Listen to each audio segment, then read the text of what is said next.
Às 13h14 da manhã, 128 mísseis de cruzeiro Tomahawk saem simultaneamente das suas células de lançamento vertical a bordo de 11 navios de guerra da Marinha dos Estados Unidos, dispostos no marco de 400 quilômetros, que se estende desde o norte do Mar da Arábia até ao Mediterrâneo Oriental.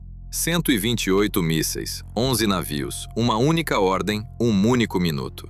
O maior salvo de Tomahawks da história da guerra naval americana já está no ar antes de um único operador de radar iraniano ter conseguido processar o que o seu ecrã lhe está a mostrar. No Centro de Informação de Combate do Abraham Lincoln, o tenente-comandante Jason Barfield observa os dados de lançamento a desfilarem no seu painel tático, exente algo que não sentiu nos 37 dias de guerra. Sente que finalmente terminaram a espera. A Operação Veredicto de Ferro havia sido planeada ao longo de 19 dias. Não era uma represália, não era uma resposta a um ataque iraniano. Era uma ofensiva deliberada, metódica e abrangente, concebida para alcançar numa única noite o que 37 dias de ataques incrementais não tinham conseguido: destruir simultaneamente todos os ativos militares iranianos ainda operacionais. Cada lançador de mísseis, cada base naval, cada centro de comando dos guardas da Revolução, cada instalação de radar, cada bunker subterrâneo que a inteligência havia localizado em 37 dias de vigilância contínua. 128 alvos, 128 Tomahawks, mais 64 lançados por submarinos, mais 96 bombas guiadas de grande penetração transportadas por 48 caças embarcados que já escalavam um convés de voodoo Abraham Lincoln para a escuridão que antecedia o amanhecer. 288 armas convergindo sobre 128 alvos distribuídos por 1.400 quilômetros de território iraniano, com uma janela de impacto de 4 minutos. Os iranianos tinham 47 minutos antes de o primeiro Tomahawk chegar. Passaram esses 47 minutos a fazer exatamente aquilo que Barfield havia previsto, quando redigiu a sua previsão numa avaliação de alvos 11 dias antes. Um documento de 3 páginas entregue ao contra-almirante Carver, que descrevia com detalhe preciso o que o comando militar iraniano sobrevivente faria quando compreendesse a dimensão do que se aproximava. Não era uma suposição. Era um cálculo baseado em 37 dias de observação dos padrões de tomada de decisão militar iraniana. Como respondiam à pressão, como priorizavam os seus ativos, o que escolhiam proteger quando tudo era ameaçado em simultâneo. A sua conclusão havia sido simples. Quando o Irã perceber que está prestes a perder tudo, quando a escalada do ataque se tornou evidente nos seus painéis de radários, seus canais de comando se encherem de relatórios sobre 288 armas a aproximar-se, não tentarão defender-se. Não tem nada com que se defender. Vão atacar. Um golpe ofensivo final e desesperado contra o alvo mais valioso ao seu alcance, o Abraham Lincoln. Não porque pensem que podem vencer, mas porque querem levar algo consigo. Barfield havia pedido que o Abraham Lincoln fosse posicionado 40 quilômetros mais longe da costa iraniana do que a doutrina padrão de apoio a ataques exigia. Havia pedido cobertura passiva de sensores reforçada em todos os setores de ameaça iranianos. Havia pedido 2 ciclos adicionais de recarga de interceptores nos contra-torpedeiros de escolta, pré-posicionados. Carver aprovará os 3 pedidos sem perguntar por quê. Porque as avaliações de Barfield ao longo de 37 dias tinham estado certas em todas as ocasiões. A 3h47, o primeiro Tomahawk atingiu a base naval de Shahed Karimi, em Bandar Abbas. Não uma única explosão, mas 12 Tomahawks a chegar em 8 segundos, distribuídos pelos depósitos de combustível da base, pelo armazém de armamento, pelo edifício de comando, pela instalação de radar, pelo estaleiro seco e pelos 3 barcos de ataque rápido que haviam sobrevivido a 37 dias de ataques escondidos sobre desde camuflagem no canto sul da doca. As redes de camuflagem tinham sido identificadas por imagens de satélite de infravermelho 6 dias antes. Os 3 barcos de ataque rápido deixaram de existir às 13h47. Às 13h48, o quartel-general naval dos Guardas da Revolução em Bandar Abbas recebeu 8 Tomahawks em simultâneo. O edifício que havia coordenado cada ataque naval iraniano nesta guerra, cada enxame de drones, cada salvo de mísseis, cada missão de submarinos, desmoronou em 11 segundos. Às 3h49, a última instalação operacional de armazenamento de mísseis balísticos do Irão, um complexo subterrâneo reforçado nas Montanhas Zagros que havia sobrevivido a 37 dias de ataques por estarem enterrados sob 40 metros de rocha sólida, recebeu 6 bombas perfurantes de grande penetração lançadas por 2 bombardeiros furtivos que haviam partido da base aérea de Whiteman, no Missouri, 14 horas antes, especificamente para este alvo. A instalação havia sido avaliada como impenetrável por armas convencionais. Os bombardeiros transportavam armas que não eram convencionais. A estrutura dótato da instalação desabou às 3h49. As explosões secundárias provocadas pelo propelente dos mísseis armazenados no interior arderam durante 4 horas. Às 3h51, a rede ocidental de radar do Irão, 14 instalações que se estendiam desde a fronteira iraquiana até ao Mar Cáspio, recebeu simultaneamente mísseis anti-radiação lançados por 8 aeronaves de guerra eletrônica, que haviam estado em órbita a 12 mil metros de altitude desde as 3 da manhã, aguardando que as instalações de radar se ativassem em resposta aos lançamentos de Tomahawks. Os iranianos haviam ativado cada radar que possuíam no momento em que os Tomahawks apareceram nos seus ecrãs. Cada radar que se ativou tornou-se um alvo. 14 instalações, 14 impactos simultâneos. O quadro radar ocidental do Irão apagou-se às 3h51. No centro de informação de combate, Barfield não estava a acompanhar o ataque. Estava a observar o seu painel de sensores passivos, a monitorizar as frequências de comando iranianas que a sua recolha de inteligência de sinais havia estado a vigiar desde o início do ataque, a procurado padrão específico de transmissões cifradas em rajada, que a sua avaliação indicava que apareceriam quando o comando iraniano tomasse a decisão que havia previsto. A 3h52, o padrão apareceu.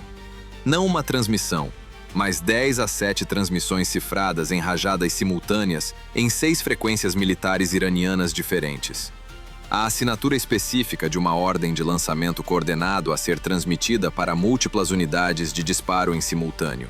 Barfield descodificou a ordem de lançamento em 4 segundos. Não o conteúdo, a origem. 17 transmissões provenientes de 17 posições diferentes ao longo da costa iraniana. 17 posições de lançamento que tinham estado silenciosas durante 37 dias. Escondidas, sem emitir qualquer sinal, sem transmitir nada, aguardando exatamente este momento. 17 posições que nunca tinham aparecido em nenhuma lista de alvos, porque nunca tinham emitido um único sinal em 37 dias de vigilância eletrônica contínua. Até agora. Pegou no circuito de comunicações para o Centro de Informação de Combate às 3h52. Senhor, aqui é Barfield. Tenho 17 posições de lançamento iranianas previamente desconhecidas a ativar-se simultaneamente nos setores de rumo 03-47. Estimativa do número de mísseis com base na assinatura de transmissão, entre 34 e 51 aproximação. Tempo até o primeiro contacto de radar, aproximadamente 4 minutos. Preciso que os contratorpedeiros de escolta sejam reposicionados para os setores 03, 1 e 089 agora. E preciso de autorização de ataque a todas as 17 posições imediatamente. Tenho as coordenadas. Carver olhou para o seu painel tático. O ataque a decorrer na perfeição. 288 armas em aproximação a 128 alvos iranianos. Tudo exatamente como planeado. Disse a Barfield que as suas posições estavam a ser transmitidas ao avião de alerta avançado para confirmação e pediu-lhe que aguardasse. Barfield olhou para o seu painel. As 17 posições de lançamento ainda a transmitir, ainda a ativar-se. 3 minutos e 41 segundos antes de os primeiros mísseis aparecerem no radar. Não aguardou. Começou a construir 2 coisas em simultâneo. Um pacote de alvos para todas as 17 posições, com coordenadas precisas derivadas da triangulação das transmissões de lançamento, e uma avaliação de geometria defensiva. Quais das 17 posições representavam a maior ameaça para o Abraham Lincoln, dada a geometria atual da formação? Que sequência de interseção maximizaria a probabilidade de abate? Quantos interceptores os contratorpedeiros de escolta precisariam em cada setor? A 3h53, o radar principal do sistema de combate deteou os primeiros contactos. Não num único rumo, mas em 4 em simultâneo. Mísseis a subir de 4 posições diferentes em 3 eixos de ameaça separados. O sistema de combate classificou 9 contactos nos primeiros 4 segundos. Depois 14, depois 22. 31. Mísseis em aproximação de 4 direções. 6 minutos e 44 segundos até o impacto do contacto mais próximo. E o ataque ofensivo do Abraham Lincoln ainda estava em um curso. 64 aeronaves ainda no ar sobre o Irão. 43 Tomahawks ainda em voo para os seus alvos. Os contratorpedeiros de escolta posicionados para apoio de ataque, não para interseção defensiva. O Irão havia escolhido este momento com cálculo preciso. O Abraham Lincoln nunca estivera tão comprometido numa postura ofensiva em 37 dias de guerra. Cada ativo apontado para a frente, cada sistema focado no exterior. Carver mandou reposicionar os contratorpedeiros de escolta às 3h54. Mas reposicionar leva tempo. E 6 minutos e 44 segundos não eram muito tempo face a 31 mísseis em aproximação de 4 direções, como os contratorpedeiros a partir de uma geometria desfavorável. O contra-almirante Carver observou o painel tático durante 3 segundos. Pegou no circuito de comunicações para Barfield. Barfield, a sua avaliação estava certa. O que fazemos agora? Barfield já tinha a resposta construída. Transmitiu-a para o Centro de Informação de Combate às 3h54. Não apenas uma geometria defensiva, mas uma solução combinada. Atribuições de interseção para os contratorpedeiros de escolta com base no quadro de ameaça atualizado. E um pacote de ataque para todas as 17 posições iranianas de lançamento usando os Tomahawks, que ainda estavam nas células de lançamento vertical, armas mantidas em reserva exatamente para esta contingência. Não a contingência de Carver, a contingência que Barfield havia descrito nas suas 3 páginas 11 dias antes. Aquela em que os ativos ocultos do Irão se revelariam ao disparar. Senhor, tenho atribuições de interseção para todos os 31 contactos e coordenadas de ataque para todas as 17 posições de lançamento. As posições ocultas estão agora a transmitir continuamente. São alvejáveis. Recomendo um ataque simultâneo de Tomahawks a todas as 17 posições, enquanto os contratorpedeiros se executam a sequência de interseção. Dispararam porque pensavam que estávamos totalmente comprometidos para a frente. Mas podemos atingi-los enquanto atingimos tudo o resto. Carver autorizou ambos às 3h54. 47 Tomahawks adicionais saíram das células de lançamento vertical do Abraham Lincoln a 3h55. Um para cada uma das 17 posições ocultas, com 13 posições a receber 2 Tomahawks cada, com base na avaliação de confiança de Barfield sobre a qualidade dos dados de localização. Simultaneamente, os contratorpedeiros de escolta executaram a sequência de atribuição de interseção, que Barfield havia construído, como interceptores a ser lançados em salvas coordenadas em 4 eixos de ameaça. Não a debandada reativa de uma formação apanhada desprevenida, mas a execução deliberada e precisa de uma. E sequência de interseção calculada antes de os mísseis aparecerem no radar. O combate durou 4 minutos e 22 segundos. 29 dos 31 mísseis iranianos foram destruídos pelos interceptores. Um foi destruído pelo sistema de defesa de curto alcance, a 1,4 milhas náuticas. O MEM bateu no oceano a 340 metros a estibordo da proa do Abraham Lincoln, depois de o seu sistema de guiamento ter sido perturbado pela guerra eletrônica de Barfield, que havia bloqueado a frequência de ligação de dados do míssil, uma frequência que havia identificado a partir das transmissões de lançamento e que bloqueou continuamente desde o momento do primeiro contacto de radar. 0 impactos, 0 baixas. O Abraham Lincoln nunca interrompeu as suas operações aéreas sobre o Irão durante todo o combate. Às 4h11, os 47 Tomahawks destinados às 17 posições ocultas iranianas começaram a impactar. As posições que haviam estado silenciosas durante 37 dias, que haviam sobrevivido a cada ciclo de alvejamento por nunca terem emitido um único sinal, tinham estado a transmitir continuamente durante 19 minutos. 19 minutos de transmissão contínua haviam dado à triangulação de Barfield dados suficientes para fixar cada posição comum à precisão de 11 metros.